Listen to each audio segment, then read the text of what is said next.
Welcome to this week in the world of wrestling. Welcome to TWitWoW, the best wrestling podcast made for wrestling fans, by wrestling fans, on the web today. I'm John, that's my cohort and commentary Ashton, and this is our NXT review. And don't take my word for it, take the word of the NXT universe, because they themselves said in regards to the main event, better than Raw, and quite honestly, I would take that and I would extend it to this whole hour. Another amazing episode of NXT. We saw the semifinals of the NXT Championship Tournament before the next live special NXT TakeOver Rival next Wednesday. Some great stuff here. Ashton, what'd you think of it?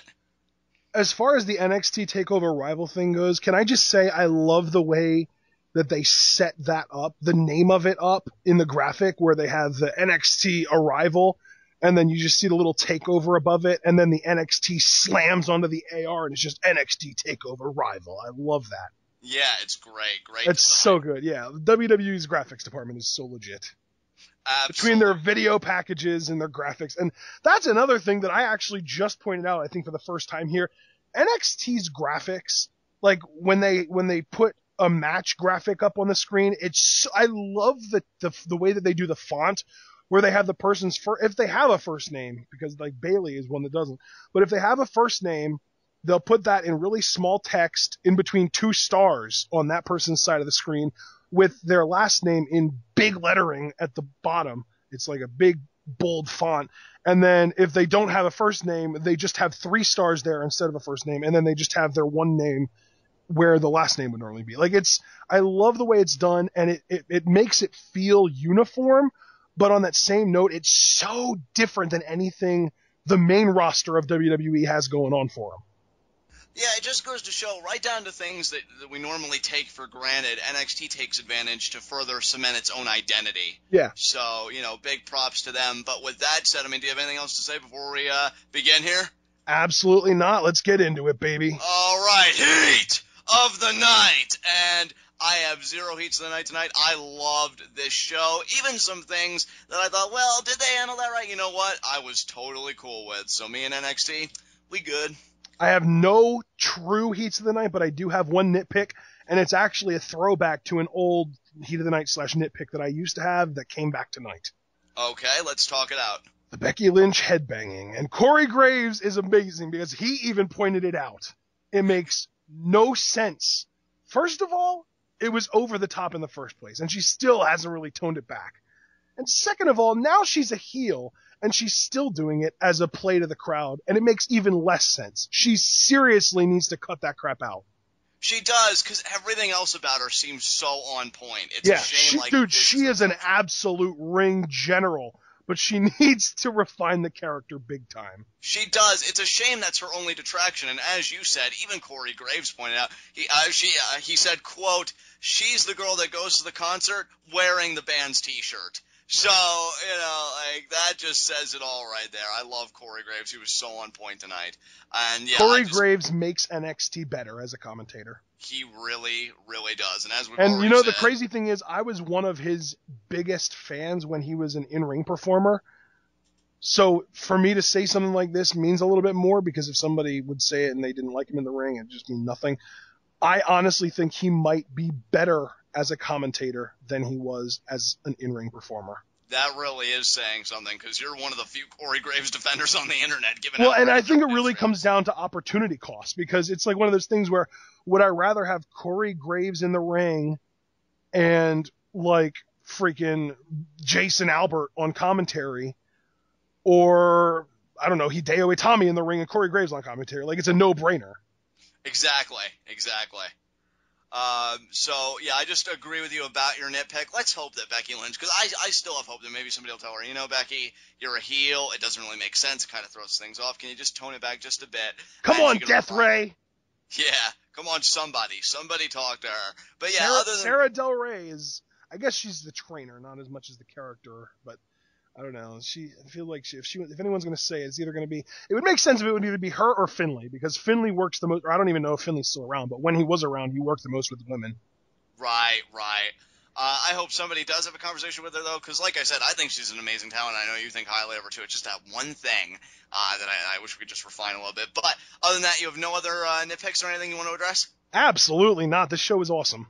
All right, then let us get into our NXT review. And we open up with some familiar music. It's Enzo Amore and Big Cass. I love these guys. They're so good. They're so entertaining. I miss them something fierce. Needless to say that they weren't competing, because I remember one match at least that we were getting on this card. They were introducing Carmella. They were going through their usual shtick with her. Then she comes out, and, bada bing, hottest chick in the ring. She says that she's going to beat Emma. Actually, I should mention before that, the crowd broke out in a blue pants chant. So every freaking time, this is going to haunt her now. And then Carmella said that she got sent back to the clearance rack where she belongs. And then she, called out Emma. And then Emma came out for a return NXT bout. And this was our opener, Ashton. What'd you think of it? What did I think of it? I mean, I'm not going to say that it was a 5-star instant classic or anything, but Emma still got it. She didn't lose a step since the last time she was on NXT. She's still great. Absolutely. I enjoyed her stuff. She did her dancing, which I'm not ashamed to say when she was making her entrance. I was totally playing Dance Dance Evolution. Didn't beat my high score. Yeah, I mean, confession time, so was I. Oh, God, see, I hope you beat your high score at least, because I know I didn't. But, yeah, I don't keep track of my score. I just play it for fun. But, it was good stuff here. Yeah, Emma got some of her usual offense, and she even got the dilemma at one point, which was pretty cool. Carmella just continued to have great heel work. One of my favorite things that she does when she has the opponent, driving her knee, against the rope, and they're kind of, choking, and she's checking her nails. Yeah. That's a good technique. She knows how to... And she even shouts out, "How you doing?" Yeah, I enjoy it, and it's still such a weird dichotomy considering that she's a heel, and Enzo and Big Cass are just such huge baby faces in NXT. I mean, when they did Soft tonight, the crowd was totally into it and everything. Yeah. But, you know what? Much to my surprise, and I actually thought Emma might win this here, given A, she lost their first bout, and B, Carmella did lose a little while ago to Blue Pants. So I'm thinking, well, maybe is she going to start losing now? Nope, she got Emma in her leg submission, where she just wraps the legs around the neck and just kind of has that torque going on, and Emma taps out. So, unfortunately, a loss for Emma. It's a little bit of it's basically like a triangle choke, but slightly modified. Yeah, that's a good terminology for it, Ashton. I would agree with that. So, Carmella does get the submission victory. Worth noting, I guess only slightly, you could see Emma on the outside of the ring kind of recuperating, looking really frustrated with herself. I'm wondering, because the interview prior, she said she wanted to get her career back on track, and then this loss, I'm wondering if maybe Emma could have an NXT heel run. I'm kind of toying with that possibility in my head, and I'm not entirely opposed. So I'll be curious to see what the future holds for her. Yeah, I mean, I think that there's a very distinct possibility that Emma might be back on NXT as a permanent, well, maybe not permanent, but as a mainstay fixture at this point.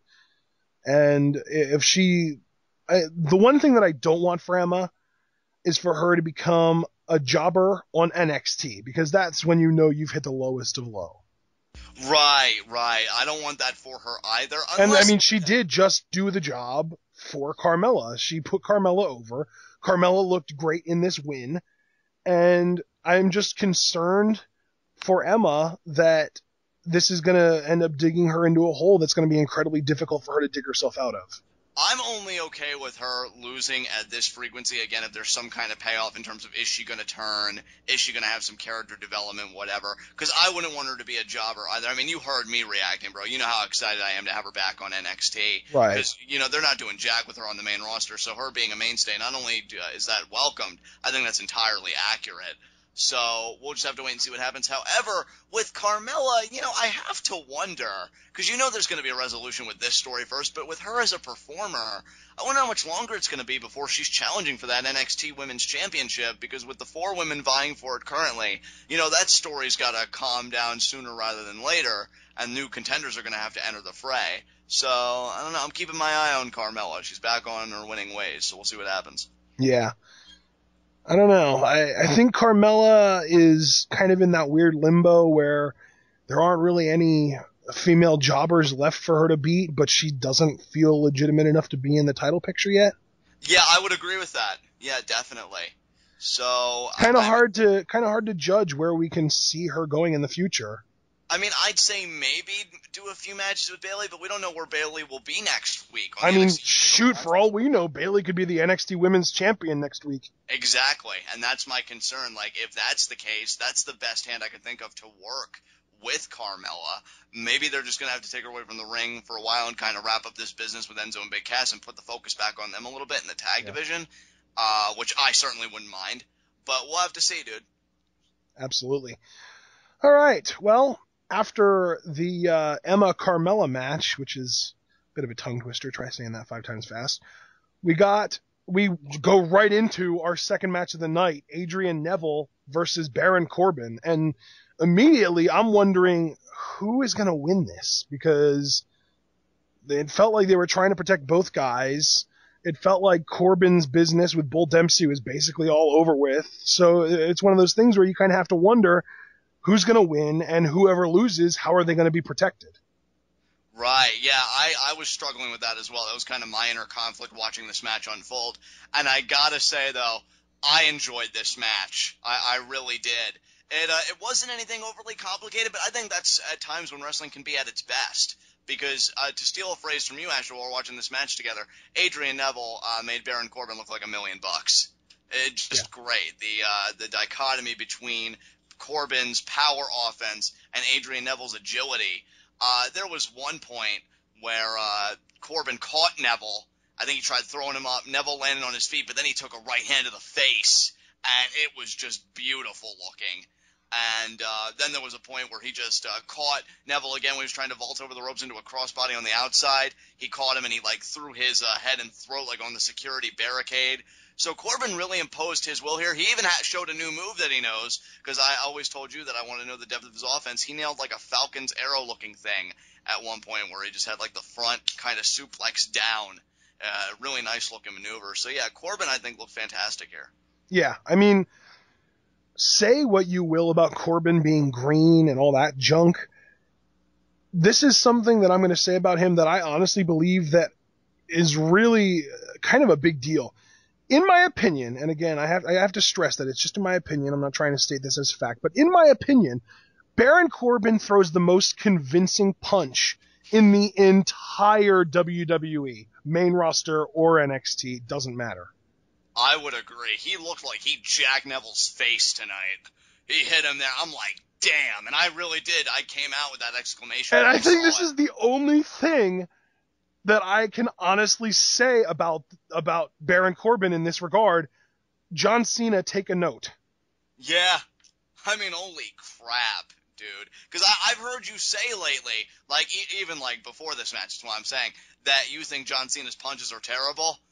His worked punches look so bad. He brings his arm, he brings his elbow up behind his ear, and his forearm is facing his head. So, it looks like he's trying to do, a karate move where he's throwing a block, and then he just kind of shoots his fist out, and it doesn't even come anywhere close to the guy's face when he throws it, and it just looks bad. And you really kind of have to depend on the camera angle protecting the suspension of disbelief on those punches. They're that bad. But Baron Corbin, good Lord, he lays into guys. I just, when I saw that punch, I was very thankful that I don't drink, because if I drink, that would mean I frequent bars, and if I frequent bars, that would mean a greater chance of running into Baron Corbin, and that's just not good for me. At all. So, yeah, Baron Corbin is legit. And right as when it seemed like the match was really turning over into his favor, Bull Dempsey appears. He throws Baron Corbin into the ring post, and I'm thinking, okay, that's how they're going to do it. They're going to count out. Yeah, that was my first thought, too, that they were going to win by count out. But no. Yeah, Corbin gets back in at 9, dude. But then I like this, right? I like this, because Neville could have, I guess, gone any route. Maybe Corbin would have regained a vertical base, and it would have been whatever. He does, a low drop kick right to the head. Right the basement drop kick. Yeah, the basement drop kick. Thank you. And you could tell, Corbin's equilibrium totally thrown off.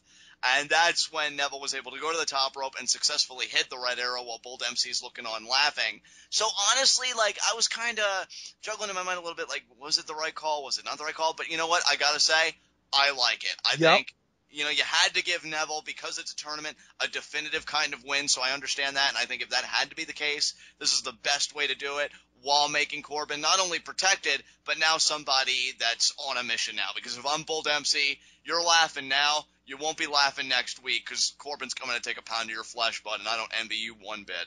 Yeah, absolutely. I mean, this match, to me, is a perfect example of how somebody can lose, but not lose credibility.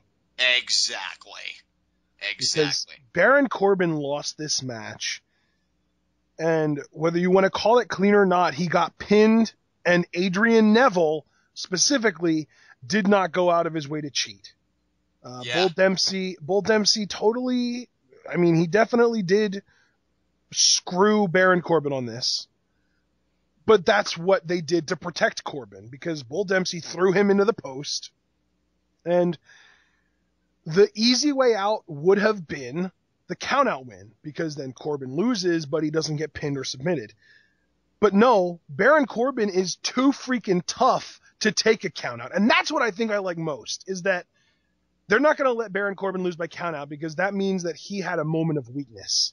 He didn't have a moment of weakness. He got in there, he beat the count, but then he took a massive drop kick to the face and then a red arrow, which is easily, and I mean easily, the most devastating maneuver on NXT. And nobody kicks out of it. Nobody has ever kicked out of the red arrow. Even when Sami Zayn beat Adrian Neville, Neville never even hit the red arrow to begin with, because Zayn was so worried about getting hit by it, because he knew he wouldn't have been able to kick out of it, that he scouted it and he prevented Neville from being able to get it off. I think Neville went for it like 3 or 4 times in this match, or in that match, but Zayn just would not let it happen. I think everything you're saying is completely on point, and I think what I really liked about this, and then that'll be the end for me here on this review, is that they get the loss out of the way early for Corbin. Yep. Yeah, and that's another thing too, because when you build somebody up so much that his gimmick becomes that he is undefeated, then as soon as he loses, he's dead in the water. With this, Baron Corbin is still alive, but now we're not going to get a gimmick that relies on him being undefeated, which is so much better for him.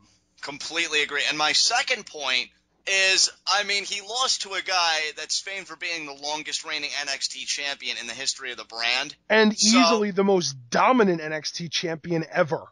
Exactly. So not a bad guy to say you lost to in the slightest. So I think even losing to that guy does good things for Baron Corbin, because it's like, hey, this is the guy that it took to beat me. So excellent all around. I really enjoyed this. Yeah, absolutely. All right. Up next, we had a Sami Zayn interview / promo where he basically just talks about how much of a master manipulator Kevin Owens is. And I loved this because he kept it simple, but he put over Kevin Owens' intelligence and his ability to manipulate Sami's emotions. But at the same time, he said that he's pissed and he's going to beat the hell out of Kevin Owens at NXT TakeOver Rival. Yeah, absolutely.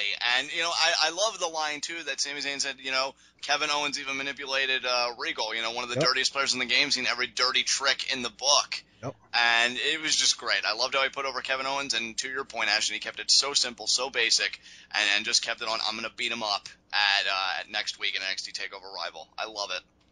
Absolutely.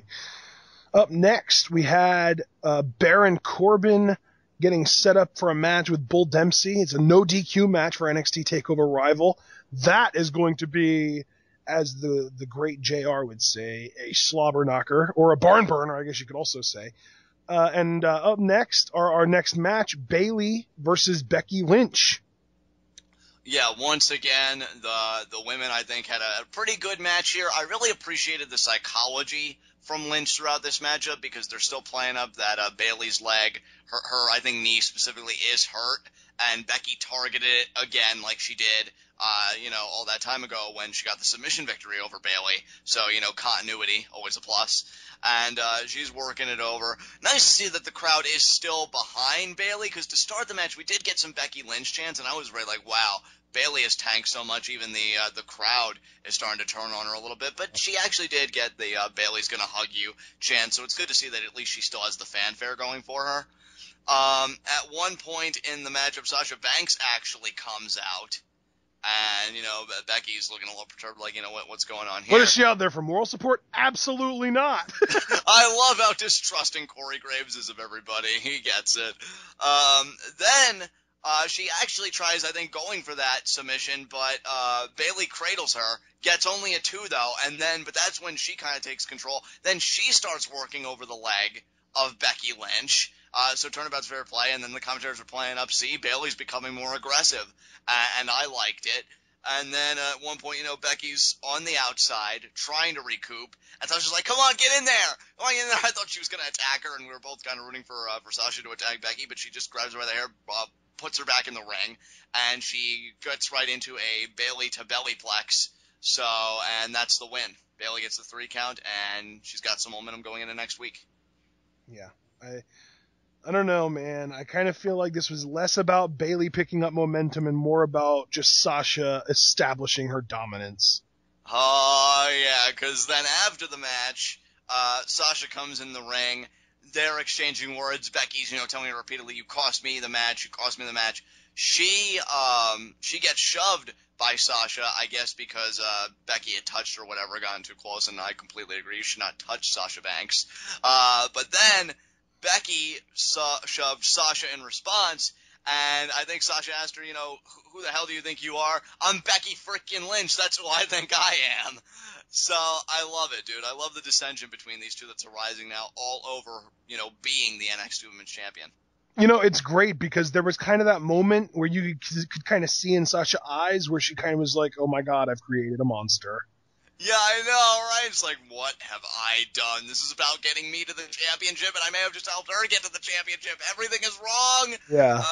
But then Charlotte comes out, doesn't have any words or anything. She just makes an entrance, and all 4 women are all kind of staring at each other to be like, oh, yeah, fatal 4-way. Oh, man, it's going to be something, dude. I think these women are going to put on a clinic next week. I'm confident. See, here's my thing. I've seen Kevin Steen versus El Generico multiple times in the past. I can't imagine a WWE-style match is going to be significantly better than anything they've ever done before. Right. That being said, I am looking more forward to this Fatal 4-Way women's match than anything else on this card. I think that's the biggest compliment you can give it, considering what is on this card, I think I'm right there with you, because I love how all these stories are kind of interwoven with each other. You and me, from a fan perspective, not so sure about objective, because we'll get to that in our preview predictions on Tuesday of next week. But we know we're Team Banks, Sasha Banks all the way for that NXT Women's Championship.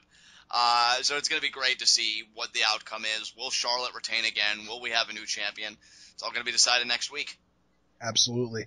Up next, we got a Kevin Owens, kind of the same thing as Sami Zayn earlier. It was like an interview / promo where he didn't really get asked a question, but he just kind of was talking to the camera guy, I guess. I don't know. Just talking about how he got what he wanted. They highlighted the fact that he went in there knowing full well that even though the guys that he was in there thought that it was going to be a non-title, that he wasn't going to sign anything that said anything but that the match was for the championship. Right. Kevin Owens got his way. He worked the situation, and now he is this close, after only debuting 2 months ago, to being the NXT World Champion. Absolutely. And then we got a graphic for Finn Balor versus Hideo Itami later on in the night, which was interrupted by a glitch in the system, John. Because Solomon Crow, 2nd week in a row, baby! That rhymed. I know it did, so hard. Just like my mark out. I can't wait for this debut. I know. For those of you that don't know, John is actually relatively familiar with formerly Sami Callihan, now Solomon Crow. They actually, you guys are friends on Facebook and everything, aren't you? We used to be Facebook friends, not so much anymore, but I used to frequent this promotion in New Jersey when I lived there called Force One. He was the top heel for a long time, but he was the top heel champion, the world champion, for 9 months. led his own kind of mini faction, had some real clinics, was just great all around. So, and I even got to talk to him personally once, like after a show, which was really cool. He's a really nice guy, and I'm just so happy for him because he deserves this. It's like I said last week when the first one showed up. Everybody marked and popped him for good reason for Kevin Owens. Sami Callihan's kind of my personal Kevin Owens. I can't wait for him to make his debut. It's going to be great. Yeah, that's going to be a great reaction. I kind of secretly hope he shows up next week just for you to freak out on live reactions. Definitely. That'd be amazing. All right. We do find out that we're going to get a rematch, Lucha Dragons versus Team Thick at NXT TakeOver Rival, so that's all set. And then we get a promo from Tyler Breeze. Oh, my God. Can I just say, like, I love Tyler Breeze, right? And this isn't a knock at him at all. But, like, the promos he's been giving lately, I'm like, they're good. They're good. But I want to be reminded why I love Tyler Breeze, and this promo accomplished that. This was so good. Because he's just, like, looking into the phone, and I think he just kept saying gorgeous over and over into the phone, like, to himself. And then Devin walks over, she taps him on the shoulder, and he gives her this look like, what the hell is wrong with you? I love it. And then, did he say something to her? Did she pose her question? That's when he kind of ripped into her. I don't know if he actually said anything to her, but he gave her a look like, when did I give you permission to touch me? I know, right? Just so wrong. Devin, what's wrong with you? But then she says, you know, Tyler Breeze, you lost your tournament matchup. I think she pretty much asked him, like, what are you going to do now? I mean, you're out of the tournament. What's next for you? And I love it because he's like, seriously? That's your question, Devin? Height of professional journalism. He just said, it's 2015, it's a new beginning, and I lost one match. Big deal. What's Tyler Breeze going to do next? I'm going to watch this tournament very closely. And he goes back to looking into his phone. Oh, wait, no. Before that, he said, and, do you hear that, Devin? Do you hear that? I think this interview's over. I love that your Tyler Breeze impression is halfway between actual Tyler Breeze and comic book guy from The Simpsons. I'm working on it. I know it's far from perfect, but you know what is perfect? Tyler freaking Breeze. Love him so much. Yep. Oh, man. Well, now is the time. Oh, my God. Are we even ready for this? It doesn't matter. We're going to talk about it anyway. Finn Balor versus Hideo Itami. You know a match is something else when during the warm-up phase, this crowd not only chants, "We're not worthy," which, by the way, is an incredibly accurate statement. Yeah. They chanted, "Better than Raw." Freaking awesome. Like, what else do you say to that? I mean, that's like saying they chanted the grass is green, because it's just a fact at this point. It's just the truest thing, and I'd go as far as to say they pretty much did a review for us. I mean, we're still going to do the privilege of a review, but I mean, they covered it, man. They freaking covered it in 2 sentences. So, yeah, this match was insane. I love the chain wrestling in the beginning. I know you loved it too because you even remarked, oh my God, the chain wrestling. You couldn't even get it out all the way the first few times because they were still countering each other. Yeah, dude, I was saying, oh my God, oh my God, like I kept like starting over every time somebody reversed something, and it took me a good 30 seconds to finally get it out. It was so like a record skipping on its player. It was awesome. That's kind of what I was going for, yeah. So yeah, and I love that. I love how when guys are as good at their craft as they are, as these two guys are, Hideo and Finn, they know how to set a pace, and really more generally, they know how to create an atmosphere, because they know this match is special. Hell, we even said that the biggest mistake here was that we thought it should have been saved for one of NXT's live specials. And I think they were aware of that. So they do the chain wrestling in the beginning, but dude, it is not long before it picks up, and oh my God, does it get intense. Yeah, these guys, really, this just felt like a game of one-upsmanship. It really did. It really did. And who can hit harder, who can be flashier, who can get the crowd on their feet the most. And I think the easy answer to that last question is Hideo Itami, because that GTS tease. Oh my God. And again, I am the easiest person on the face of this planet to work. No matter what program we're watching, if it's somebody I like or something that I'm anticipating, I get suckered in every damn time. Because he's going for it. I'm like, oh my god, GTS! And then he counters. I'm like, oh, son of a bitch. Another week. But yeah, great tease again. He's got to hit it sometime. I really want to believe that he's going to hit it one of these days. Maybe it'll be when he wins the NXT Championship. I don't freaking know. I think that whenever he turns heel, he's going to use that on a babyface. God, I hope you're right about that. And then the exchange that these two had when they were both hitting second gear between the punches and the kicks. The kicks, though.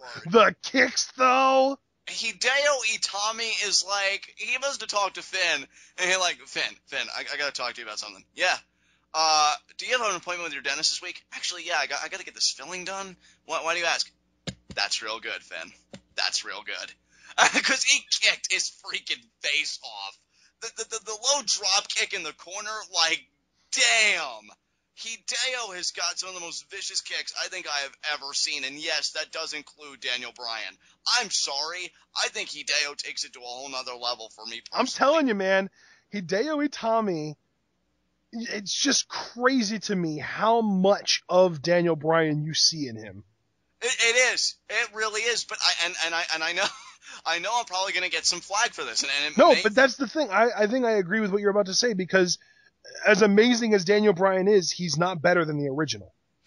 He's not, but really how I was going to frame it, even though I am glad you said it that way because I completely concur, Hideo Itami is just far more intense than Daniel Bryan is, and I'm a sucker for intensity. I just love it. I love that he goes in there, and he's like, win the match? Pfft, I'm going to leave a body in there. Because, like, he's just intent on killing people. I kind of am happy for Adrian Neville because, as we do know, Finn Balor won this match, but if I'm Adrian Neville, I would prefer to fight Finn Balor because even though, yeah, he won the match, so he proved that he was better on that night. If you get to pick who do you want to fight, Finn Balor or Hideo Itami, you're picking Finn Balor every time because you know that there is even a slight chance that you will walk out of that match conscious and self-aware and with all of your limbs intact. Whereas with Hideo Itami, that's not a guarantee. Exactly. That exchange that I was talking about earlier, Finn was lucky to pull the Pele out because he got kicked in the head and he had enough awareness to turn around and connect with his Pele. Then there was the freaking sling blade from Finn. Like, these guys threw everything at each other. It was incredible. And then I want to say that it was after the sling blade that he went to the top and he got the double foot stomp. I don't know if there was another setup, but I really do believe it was the sling blade.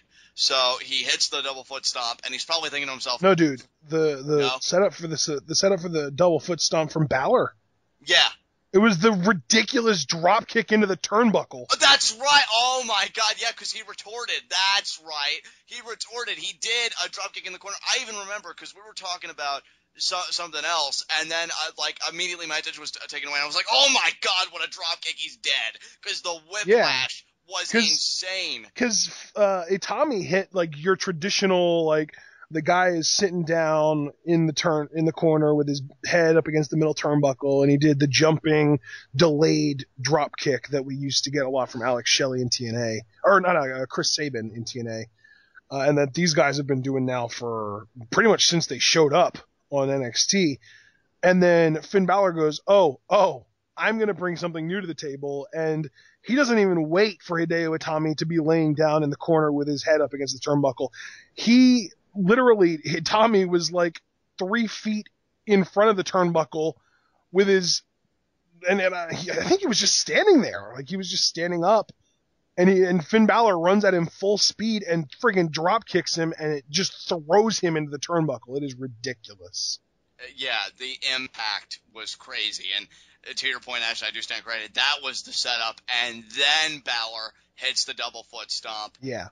And he's just thinking to himself, please, be over. Get the 3 count. And it does. Yeah. And Balor just I think he busted open his mouth. I think his mouth was bleeding, dude, because it looked like he had something going on there, which wouldn't surprise me. Jesus. And he's just laying there, and you could just imagine just thinking, oh, God, I won. Oh, God. Oh, God. They killed each other. Yeah. They just absolutely killed each other. I loved it.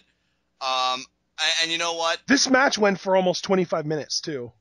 Yeah. With commercial breaks included, yeah, because this match started like halfway into the show, and the show's only an hour long. And obviously, like, when the match was over, you said, we have 6 minutes left. There's got to be something to happen.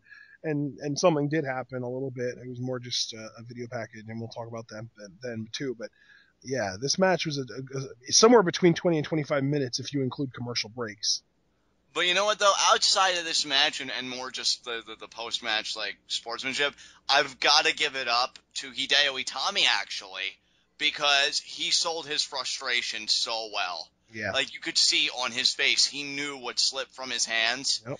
And I loved how he sold the stakes of this tournament, because I'm not saying nobody else has been doing that job, well enough, but Hideo really showed you what this is all about, why they were all in this tournament to begin with. Hell, and speaking of, because I remember earlier you said something about how you thought that Finn set up the double foot stomp with the sling blade.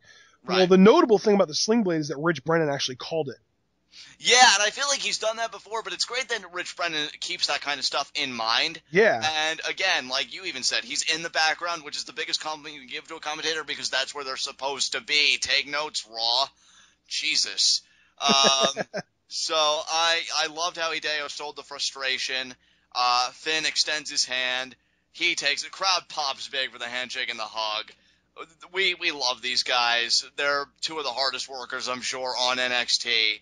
And hey, Hideo will get his spot in the sun. I'm convinced he will be a future NXT champion. Oh my God, yes, absolutely. Both of these guys might be, but I think that if either one of them is going to be for sure, it's Hideo, because Balor might get called up before he gets a chance to win it. Yeah, that's very true. That's very true. And you see Finn, he's on his way up the ramp. Neville's standing on the announce table, and he's kind of giving, not necessarily a golf clap, but, it's kind of like his version of great job there. Great job. Can't wait to face you next week. And, yeah, it's going to be Balor, Neville, NXT Tournament Finals. Oh, man, dude. Oh, man. It's going to be a barn burner. So we have our NXT Championship match, Owens versus Zayn. Fatal 4-Way Women's Championship match, Charlotte, Sasha, Becky, Bayley. Tag Team Championship match, Lucha Dragons versus Team Thick. No disqualification match, Corbin versus Dempsey. And now our number one contender tournament final, Adrian Neville versus Finn Balor. That's a pretty stacked card if I've ever seen one. I'm excited for this show. And they're going to add one or two other matches in there too. Yeah, I have a feeling. I'm actually surprised. You were saying that you hope Solomon Crowe makes his debut on this show. I'm actually surprised Marcus Louis and Tyler Breeze wasn't announced. I'm surprised we haven't really gotten too much, prominent progression, so to speak, besides Marcus Louis kind of stalking Breeze. So, yeah, maybe something will happen on that show that leads to that match happening. Maybe CJ Parker will be fed to somebody. We'll have to wait and see. Yeah, absolutely. This show is awesome, and I think we can move on. Actually, no, we can't, because we ended up getting a huge video package that lasted like 2 or 3 full minutes looking at the main event of the pay-per-view next week, looking at Sami Zayn versus Kevin Owens. Yeah, part of me kind of wishes they would have saved this for the special during live reactions, because I would have just been freaking out, and my anticipation would have been at its boiling point. But this is a beautifully done video package. I loved how they included photos of these two, like, bonding together, and their, trips up and down the road. Both Zayn and Owens talking about, their friendship. Owens saying, hey, I'm still incredibly happy for Sami that he's NXT champion. But, I said I'll fight everything and anyone, and it's about that NXT title. And Sami says, I should have seen the betrayal coming, but I'm gonna beat his ass, next week at TakeOver Rival. And then I love the closing soundbite, because Kevin Owens really promises everybody that he is going to do it. 2 months after his debut, he promises he is going to be NXT World Champion. Yep. And I mean, given how Kevin Owens has just been beating people up lately, it's hard to doubt him. So I'm very intrigued how this match is going to play out next week. Yeah, absolutely. Oh man, I am definitely anticipating that it being just a crazy show. Will it be better than NXT TakeOver R Evolution? Something tells me it won't be. But that's not to say that it won't be the second best NXT Live special we've ever seen. Yeah, I mean, you know that you've really made it, and you're in a strong spot when two fans of yours say, well, the worst that it can be is that it won't be as good as our Evolution. Yeah. Are you kidding me? Yeah. Like, you know? So yeah, I expect another great show from NXT. I think it just has an advantage, A, of being an hour program, B, you know, it doesn't have the same kind of pressures on a lot of levels that a Raw or SmackDown does, and these shows are so nicely spaced out that, you know, fans really hunger for them by the time they get here. And I think this will be another great show. I'm with you that I think our Evolution will still come out the better show, but that doesn't mean that this one won't be one to remember. So I'm excited. I have some interesting news for you though, John. What's that? I'm looking on the WWE's YouTube channel, and I think Hideo Itami has a match next week. Oh. Against who? Against Tyler Breeze. Oh my god, the return match. Yeah, this card's rounded out beautifully. Because Hideo, it's the name of the video is Hideo Itami attempts to react to his defeat. And halfway through the interview, there's Tyler Breeze just destroying him. Well, so, like, he attacks him then? Yeah. Wow. I'll have to go back and look at that after. Beats him down. But that's great. That is great, because their first match was so well received by the crowd, and it was an amazing match. So, yeah, this card's beautiful. Again, I stand by it, even with that addition. It will probably fall short of our Evolution, but this is still going to be an incredible show, and that's the worst thing you can say about a card. And you know what else the worst thing for us to do is to try and compare this show to our Evolution, because that show was so special and so different. We really do need to stop setting our expectations on that level, because it's just unfair. Dude, it's not even our fault. When NXT is that consistently good, I think it's bound to be a symptom of that, you know, bound to be a consequence of that. Oh, that's true, too. It's so good. And you know what else? You talked about the show being so good. When a show is so good that it nurtures envy in the main WWE locker room, yeah, joke on that, WWE. So with that said, dude, do you have anything else you want to say about this show before we move on to our next segment? You know what? Just go. High spots and low shots. And, oh, God, it's with a heavy heart I do this, but I think my low shot's going to be Hideo Itami. Oh, okay. I thought you were going to say Baron Corbin, and he really does not deserve that right now. No. And, you know, to be fair, though, neither does Hideo, really. But, you know, I try and be... But Hideo lost clean, though. He did. Whereas Corbin lost mostly thanks to Bull Dempsey and the fact that he was, I mean, say what you will, but he was kind of fighting a guy who is... really well established. Yeah, exactly. But I gotta give it to Hideo. I don't want him to listen to this and then come find me and hurt me, because I'll cry and other things. But he did lose tonight, and it was in the semifinals, so his journey to the NXT Championship, or at least the number one contendership to that title, has been cut short. But that does not mean that he's not a phenomenal performer, and all the praise that Ashton gave him last week, I mean, I'll echo till the day I die. You're still amazing, and this is only a temporary thing. Back on that. Yeah, absolutely. My low shot's actually pretty easy. I'm just going to say Emma, because she had this big return, and everyone was excited, and Emma's back, hooray! And then she loses to the least relevant female on the roster. Yeah, she did. Can't argue. You sound so salty about it. Look, I can't blame you though. You know, you're absolutely right. It's just Carmella, goddamn. But hey, you know, what have we been saying? She's one hell of a good heel. Yeah, absolutely, without question. And you know what? I'm at least glad that a new kind of heel, especially in the women's division, is getting built up this way. So good on her, and certainly good on Emma. And I'm still glad she's back. So better here than on Raw and SmackDown, where we don't even see any matches at all. So that said, my high spot. You know what? I'm going to divert a little bit. I'm going to say my high spot. Yeah, I'm going to say it's Adrian Neville. I mean, say what you will, but I mean, he's still on a roll, even after losing the NXT Championship and losing his rematch. He finds himself still on the cusp of getting in contention again. This really is a locomotive. No matter what you put in front of him to slow him down, he keeps on going. And yeah, he's my high spot this week. And with that said, I'm going to take the easy way out, and my high spot's Finn Balor. Excellent. the two halves of the matchup are complete, because Hideo was my low shot, and now Finn's your high spot. Yep.